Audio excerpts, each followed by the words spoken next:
watching AYV Television.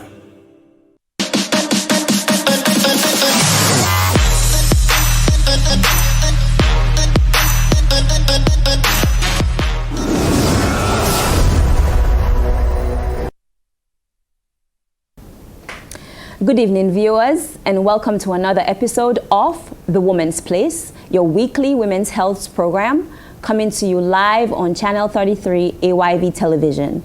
I am your host, Dr. Frances Ramatu-Wuri-Sise, obstetrician gynecologist. Remember that you can also watch us live on ayvnews.com every Friday at 6 p.m. and that our Facebook page, The Woman's Place, is looking forward to receiving your questions and comments. Tonight, you can also call us on 025-271-959. On this episode, we will be discussing infertility, which is broadly defined as the inability of a couple to have children. The World Health Organization reports that 1 in 7 couples worldwide have difficulty conceiving. The issue of infertility is often neglected in the developing world, where health ministries are mostly trying to reduce booming fertility rates. And women who most often bear the brunt of the burden within our societies mostly suffer from stigmatization and neglect. We hope that by the end of tonight's show, you will consider infertility a serious health condition and therefore refrain from asking that couple who's been married for 5 years without a child, when will you have a child?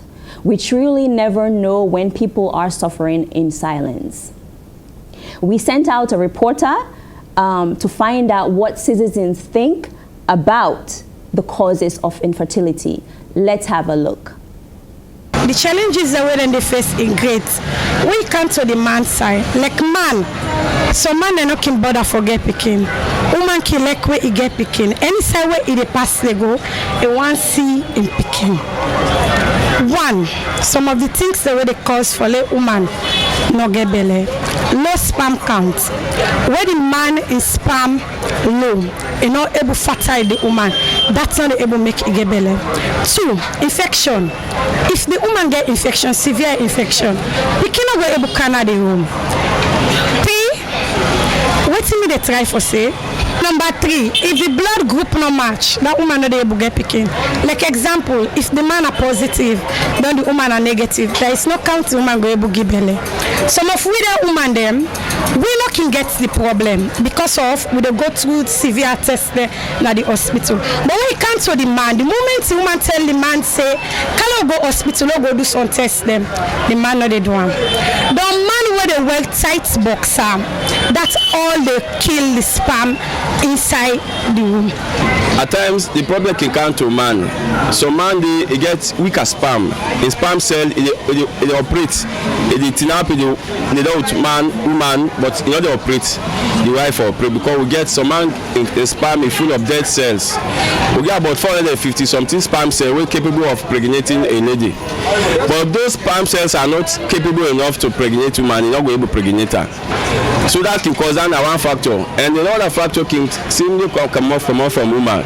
So woman they not use for taking these pills, this protection against for pregnancy.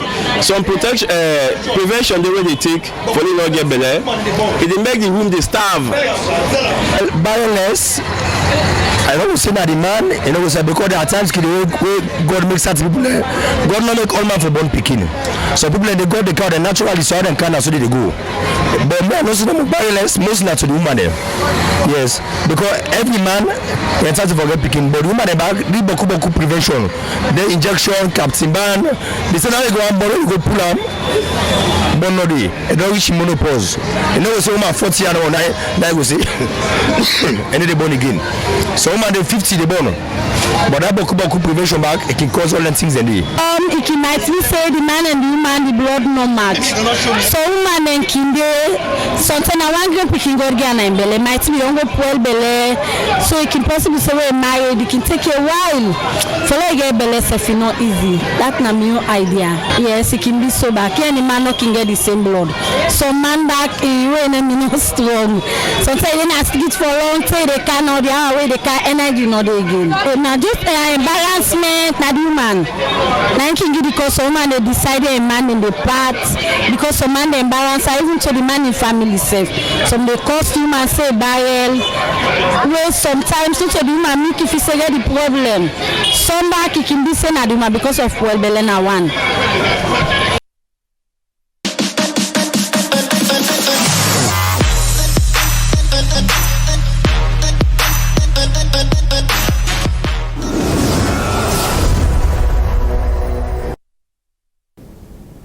Okay, so viewers, you've just watched a video in which the citizens of Sierra Leone, or Freetown I should say, were expressing their opinions as to what possible causes of infertility are. We are going to talk about that a bit later, but with me this evening I have Dr. Amadou Cissé, obstetrician gynecologist, working at the Princess Christian Maternity Hospital.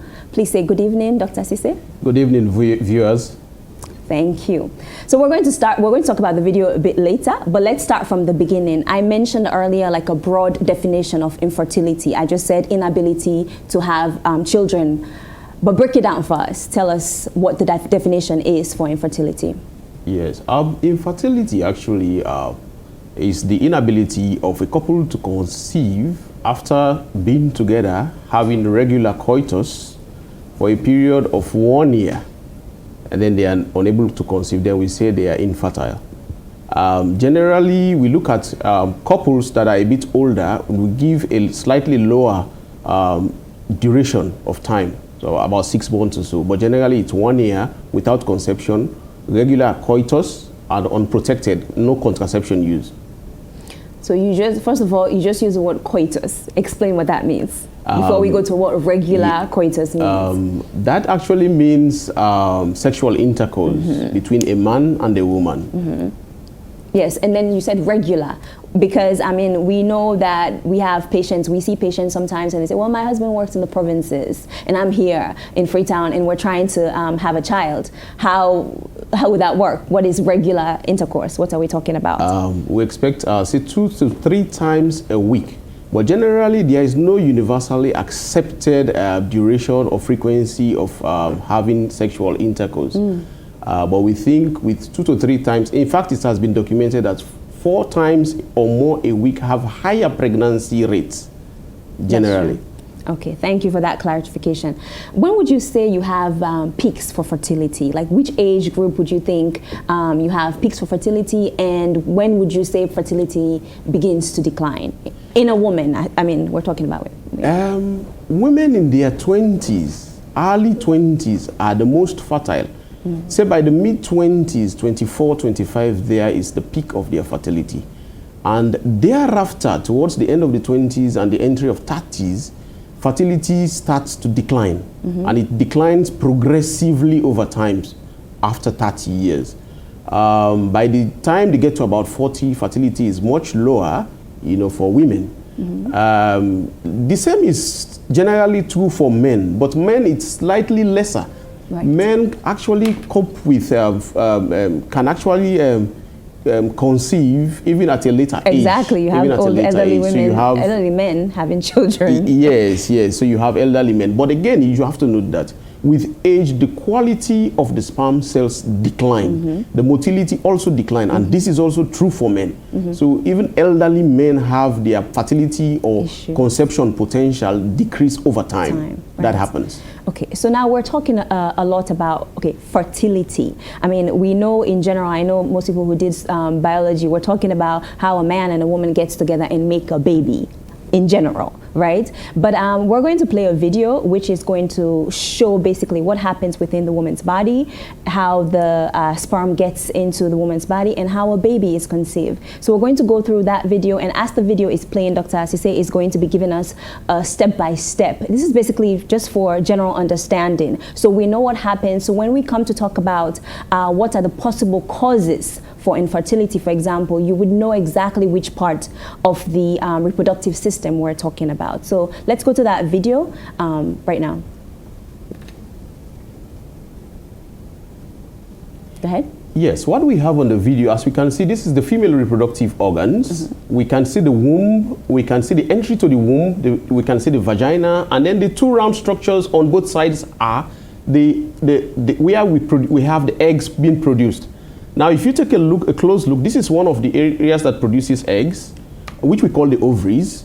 And every month, there is an egg that is being produced, the brown color that you see there, the round structure like a moon, that is the egg that is produced.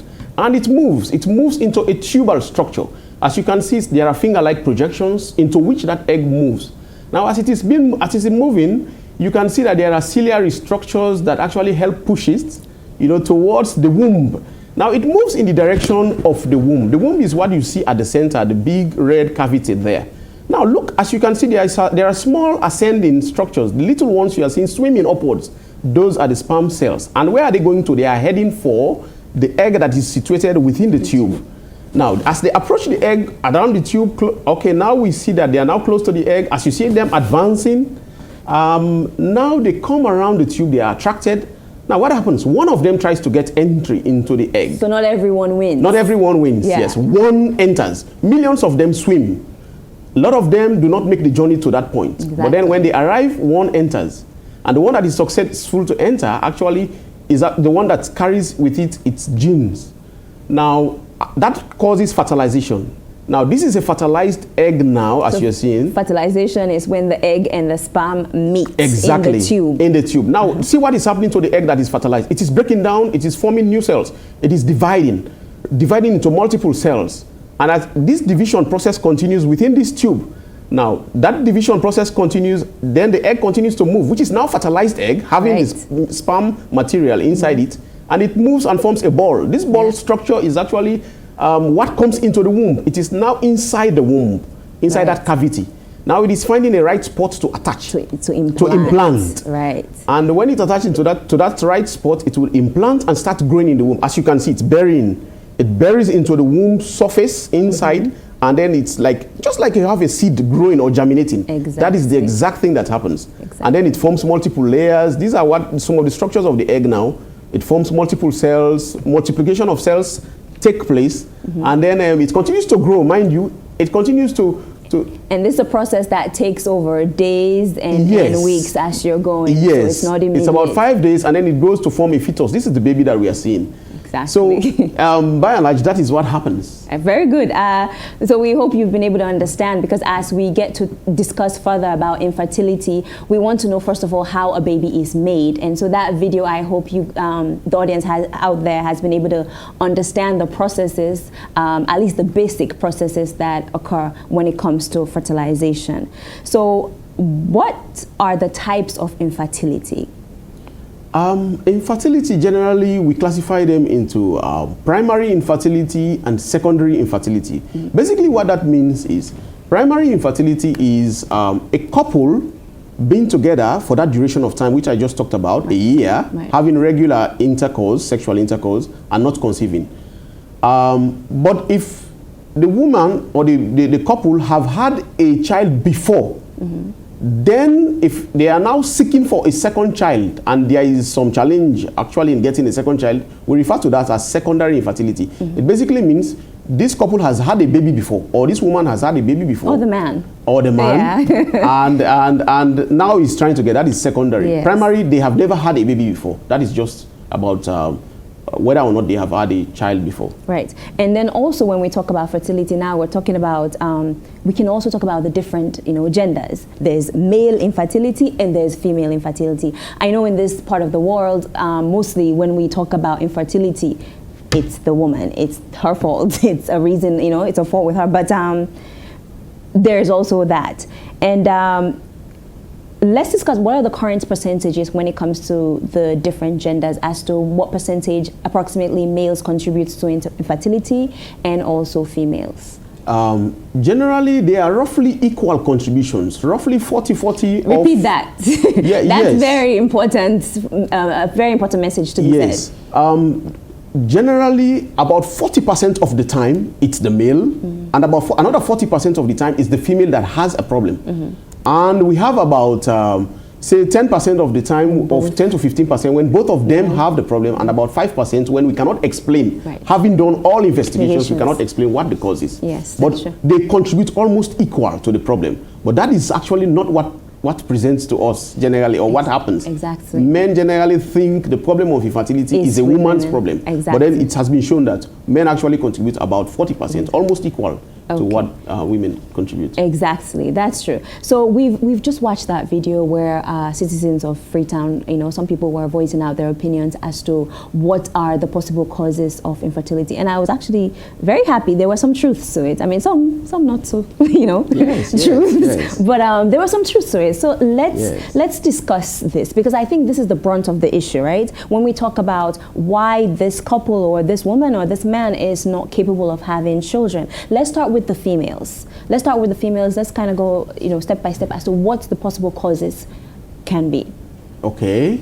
From the video we just saw, I mean, this is very clear. What we saw sperm cells swimming towards the womb, swimming through the tubes, moving towards the direction to meet the egg that has been released from the ovaries. Generally, for fertility to occur, an egg has to be produced by the woman. That is what we refer to as ovulation. Then also there has to be sperms that are actually motile, they can swim. Sperms that are actually functional, that means they have the capacity to be able to go through the wall or the shell of this egg and then fertilize it. And then also the tubes have to be patent, have to be open, and have to be also nourishing to this fertilized egg that will be coming to implant into the womb. And also the fertilized egg needs to have the ability to implant. So all of these factors have to be present for a successful pregnancy to occur. So we have, if at any point along the line there is a problem, say for instance the woman does not produce egg, which is like ovulation problem, or of course pregnancy will not occur. If there are no functional sperms that are actually of good quality and capable of course fertilizing an egg, then there will be problems. If the passage towards the womb is blocked for some reason or the other, there will be problems. If the passage through the tubes where the eggs have to pass through is blocked or has some problems, then there will be a problem with conception. If even the passages are fine, but then the bed, that is the womb, the surface, is not ideal for implantation, then there will be a problem. Or even if it's ideal for implantation, yet still the hormones or the substances and the nourishing materials that should be provided for this young fetus or this young baby to grow are not there, then the pregnancy will also fail. So you see, multiple steps and levels and phases are actually contributory to have a live baby. Okay, you've given us a general, yes, but let's just take it, you know, like individually. Let's say ovulatory dysfunction. Now we're talking about, we've shown the picture of that, the ovaries that release one egg every month. So a woman might be having her menses, but not necessarily ovulating. So in general, we talk about, when we talk about ovulatory disorders, like what possible conditions, because there are also other conditions that can inhibits that woman from ovulating. Yes, actually there are quite a number of conditions that can actually affect a woman and prevent her from ovulating, which means she does not produce eggs. Right. We have different levels of the human body. From the brain, there are central control mechanisms at the level of the brain. For a woman who does not have sufficient good diet, we have women, for instance, because of some reason do not eat well, which we refer to as anorexia. They starve themselves and they do not have sufficient fats in their body to produce sufficient hormones. They will not ovulate. Women who are into athleticism, running or exercising a lot, it affects the brain center that controls these hormonal messages that are responsible for the production of eggs. Then also, even at the level, women that have extreme stress, if you have a you are in extreme stress, it will affect your menstruation and also affect sometimes your ovulation. Just to reiterate, that's a very important point, because we both know, we've seen patients that come in, I've missed my period for a month or two, you do a pregnancy test, it's negative, then you start talking to them and asking them, so what's happening in your life? Like, what's any changes or anything? And they start giving you this entire rundown. Heavy stressful marital issues and all that. So stress is a factor. In fact, one of the treatments modalities is actually mechanisms to reduce or minimize stress. That actually affects this hormonal flow and balance within the body and prevent ovulation or egg production from taking place. And also, even at the level of the brain, we have some organs there. One of them is the pituitary gland. Sometimes there are tumors in that gland, and those tumors, cancers or growths in the brain also can affect actually the hormonal balance.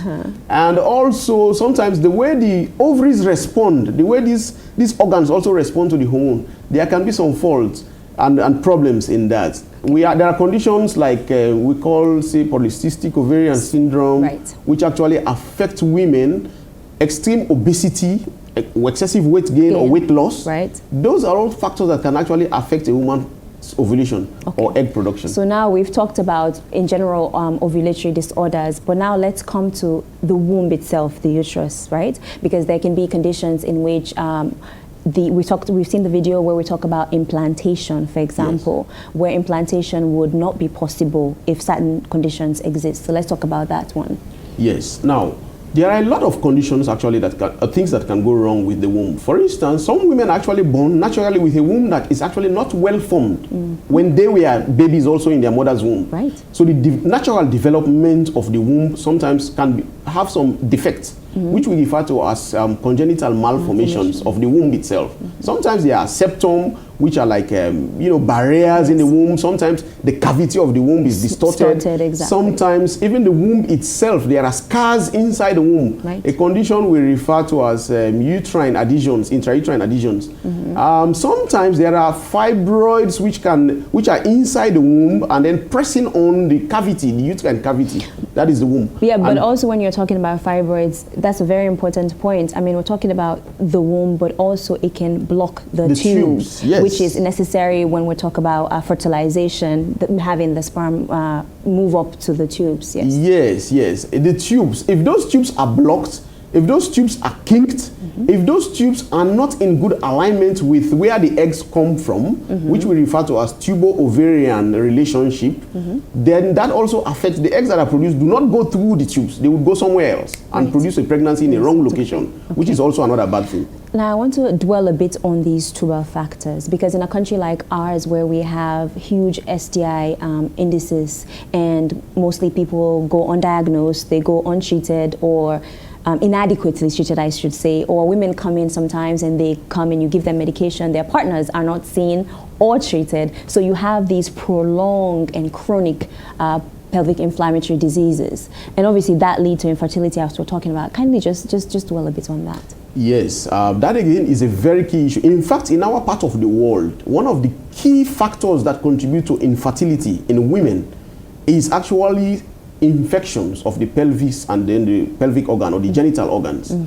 And you mentioned STIs, sexually transmitted infections. You know, like gonorrhea and other infections that actually affect the womb and cause scarring.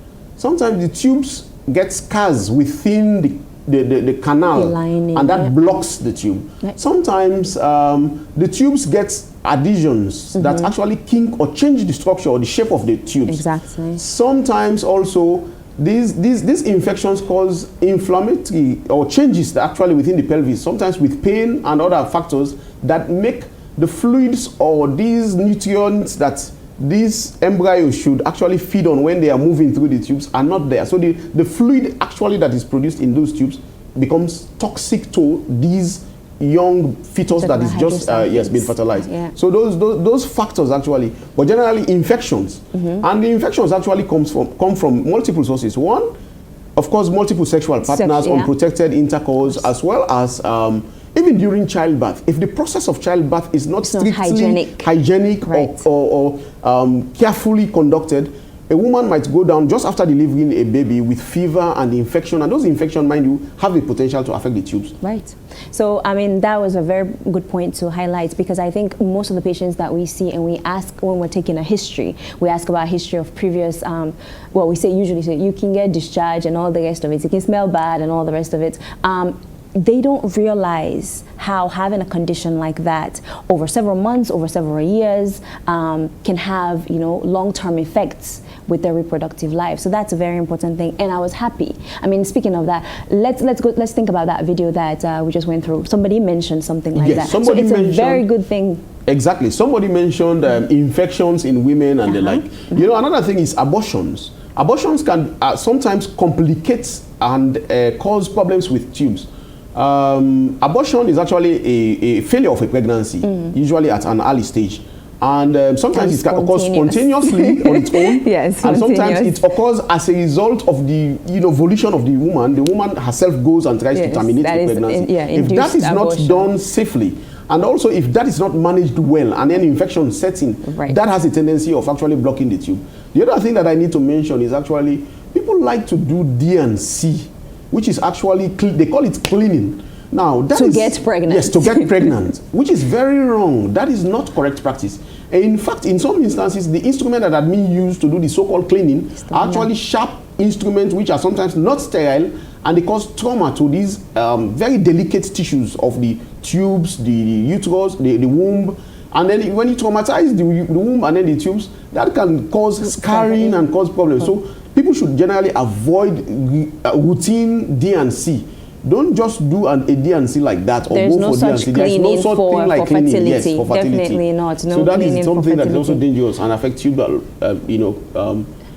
patency. Patency. Thank you very much, Dr. Sise. That's good. We've talked about female causes. Now, again, like we've said over and over, in this part of the world, a woman is the first person that we think about. But obviously, there are male causes. I've seen several patients in which, you know, you'll be seeing this person. Ideally, you would tell the patient when you first see her, you should come with your husband. Like, oh no, he's fine. He says everything is okay with him.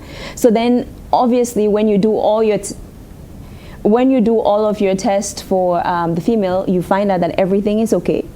Then you ask the man to eventually come in, and you find out that he has issues. So let's talk about male causes of infertility. Yes, our males don't come to the clinic. You know, in fact, rarely do they accompany their partners to come to the clinic for counseling and for, you know, fertility services. And yet still we know, of course, based on the statistics we have just given, that male actually make a significant contribution to the causes of infertility. Now, the fact that a man can get an erection and get a normal sexual intercourse does not mean that there is no problem or they are actually fertile. Absolutely. Good point. So many things can actually be wrong. Sometimes you can get an erection, yes, and then you get an intercourse, but then some men do not get orgasm, which is actually climax, and then that's the time that you know, production of or discharge of the semen or sperm occurs. Sometimes, even upon discharge of the sperm, it does not go forward. We refer to it as retrograde ejaculation, which causes it goes back. So instead of the sperm actually going forward, it goes back. But you would have your normal intercourse, and you think you are satisfied. Yes. But then what you have discharged has not actually gone into the woman, and it's has no sperm. Or has no sperm cell. Sometimes, in fact, yes, what goes in is just fluid without sperm cells that are actually functional and viable. Sometimes they would have sperm cells, but the sperm cells are not alive, or they cannot swim sufficiently enough. Or sometimes they, even if they swim, they are not swimming forward, progressing forward. They swim in multiple directions haphazardly, and they cannot go forward like we saw in the video, forward direction, you know, of swim. And also even the shape and form, sometimes morphologically some of the sperm cells are abnormal. It's only when you come to the clinic and then we get some of these tested for, then you would know. And also, a lot of times in our setting, men have subclinical infections. That is, infections that are there on the accessory male glands and also do not cause symptoms. You do not feel pain, so you don't feel burning sensation. You think, I'm fine. But I don't feel any pain, I don't have any symptoms, so I'm fine. But then sometimes there are infections. We refer to those as male accessory glands infections. And those are a major cause. In fact, the prostate gland can sometimes get them, and the seminal vesicles, and you know, other glands that actually accompany to produce these, you know, sperm. Very good point. I'm happy you talked about the fact that most men do not come to the hospital, and I want to say probably no fault of theirs, because they don't have symptoms. And I think that's the message we need to get across. If your the females present with symptoms. So if your partner is having certain symptoms, you also need to accompany her to the clinic. You also need to get tested. That's very important because obviously it affects your reproductive life. Some of the same things we've talked about when it comes to causes with regards to female infertility also apply to men, like obesity. Excessive exercise, yes, and also stress. So that's like a baseline. But also there are some infections. We're talking about sexually transmitted infections, but there are other things like mumps, for example. Yes. Like if a man or a boy had mumps in childhood, there's a high chance of that boy being infertile in adulthood. So that's also something that we have to remember, hence the importance of the vaccine. Yes. We also want to talk about heat. Talk about heat a bit and its effect on sperm production. In fact, it was known in times before that, you know, men that used to work in steam combustion engines, where they would be, you know, shoveling coals and heaps of coal, which is a very heated room. That high temperature actually is disadvantageous to sperm production and then sperm survival. Generally, the testis actually is an organ that is outside the body because nature wants it to be cool, at a slightly lower temperature than the core body, inner body temperature. Yeah. So that is why it's outside. So if you wear tight pants, if you wear multiple pants and you keep it too warm, in fact, people are saying, in fact, long distance drivers who sit on engines that are actually just underneath their seats while they are driving for long hours have the tendency to actually cause more heat around the genital area. So you should wear actually underpants that are actually a bit light, you know, can allow aeration, air, and then also you should not wear multiple layers of covering, you know, on the genital area for men. You know, so excessive heat production is one thing that actually affects sperm quality and affects sperm production. And let me just mention one other thing. You know, men also that have actually undergone surgical procedures, like say herniorrhaphy or even other pelvic surgeries, repair of hernias, or even hydrocele, which those surgeries actually on the genital area sometimes can have complications or adhesions that affect the veins that drain blood from the testes or the lower genital or scrotal region, and also can also affect even the tube that conducts the sperms from the testes, which we call the vas. Yes. You know, sometimes it can be injured in those surgical procedures. So you see that the causes are so many. So that's why when we see a couple who is infertile, we don't just say, well, it's this person's fault or this person's fault. So several investigations need to be done for you to be able to determine where the cause is and see if it's possible to be rectified. Okay, viewers, remember you're watching The Woman's Place, coming to you live on Channel 33, AYV Television. You can also watch us online at ayvnews.com. Remember to visit our Facebook page at The Woman's Place and leave your comments and your suggestions or your questions. You can call us on 025-271-959, 025-271-959. We are going to take a short break. We're here with Dr. Amadou Cissé, and we're talking about infertility, male and female infertility. We'll be right back after this message to continue the conversation.